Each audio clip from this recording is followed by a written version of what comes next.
கோர்ட்டுக்கு கையெழுத்து போட போவோம். அந்த கையெழுத்து போட போறதுக்கு ட்ரெயின் டிக்கெட் வாங்குறதுக்கு கூட காசு இருக்காதுங்க. பெரம்பூர்ல ஏறிடுவோம். இந்து கல்லூரிலே எங்களுக்கு டிக்கெட் தருவார். யார் தெரியுமா? கௌதமன் கோபு, நமது கதிர் நிலவன், இவங்கெல்லாம் வந்து இந்து கல்லூரில வந்து எங்களுக்கு ரயில்வே டிக்கெட் தருவாங்க. அப்புறம் நாங்க திரும்பி போய் கோர்ட்ல கையெழுத்து போட்டு அப்புறம் திரும்பி வருவோம். சாப்பாடு கூட இருக்காதுங்க. பசி மயக்கத்துல வருவோம். அப்புறம் ஒரு காலகட்டத்துல அந்த கையெழுத்து போடும்போது யாரும் காசுக்கு அதுக்கோ வீட்டுக்கோ குடும்பத்துக்கு அரிசி பருப்பு வாங்கணும் இல்லையா? கேளுங்க சிறுகை தமிழ்ச்செல்வன. நான் அன்னைக்கு குடும்பத்தை ரன் பண்றதுக்கு 3 பிள்ளைங்களை வச்சுக்கின்னு குடும்பத்தை ரன் பண்றதுக்கு வேர்க்கடலை வாங்கி அவிச்சு அந்த வேர்க்கடலையே ட்ரெயின்ல வித்தும் போவேன்.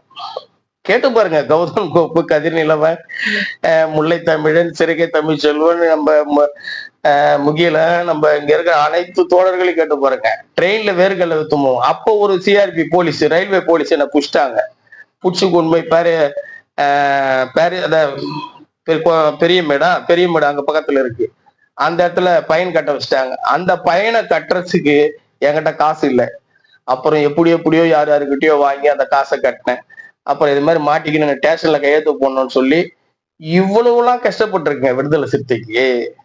நான் இன்னைக்கு வந்து டிஏ சைக்கிள்ல இவ்வளவு வேதனைப்பட்டு அடிபட்டு ஏன் தலைவராகிய தெரியாதா? அன்னைக்கு கிட்டத்தட்ட 450 பேருக்கு இழப்பீடு வாங்கும் போது கோடிக்கணக்கான வாங்கினாங்க. ஏன் இந்த பையன் ஜெயிலுக்கு போனானே, அடி வாங்கினானே, வாங்கினானே, இவனுக்கு ஒரு 1000 ரூபாய் 2000 ரூபாய் கொடுத்தீங்களா? அந்த தலைவர் கேட்டாரா? கேட்க மாட்டாங்க.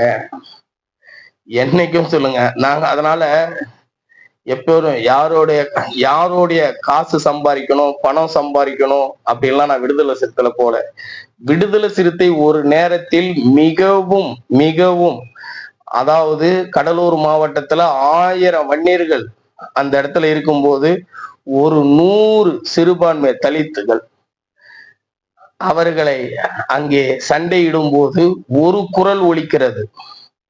ஒரு குரல் 1000 வன்னியர்கள் எடுத்து 100 தலித்துகள் இருக்கும்போது அங்கே ஒரு குரல் ஒலிக்கிறது. அந்த குரல் தான் திருமா. அந்த திருமா யார்? அவரை தேடி கண்டுபிடித்தேன். அப்பொழுது அவரோட நான் நெருங்கினேன், பேசினேன், அந்த உறவு கிடைத்தது. அதனால் நான் அவரை சொல்ல, இன்னைக்கு ஏன் இந்த திமுகவோடு தொடர்ந்து இருக்கிற நீ தொடர்ந்து இருந்தா ஒரு கட்சியோட டிஎம்கேவும் விசிகாவும் தொடர்ந்து இருந்தா பெனட்ரேஷன் ஆயிடும். பெனட்ரேஷன். இப்ப ஒரு டிஎம்கே கவுன்சிலரு சிறுத்தையில இருக்கிறவன் ஏழ்மைப்பட்டவனா இருப்பான். அங்க ஒரு 1000 10,000 அப்படி பயணிக்கும் போது அது என்ன அவன் பெனட்ரேஷன் ஆயிடும். நாளைக்கு நீ வெளியே கொண்டு வரும்போது அது அங்கேயே அப்படியே ஒட்டிக்கும். நான் சொல்ல வேண்டியதில்லை, புரியும்.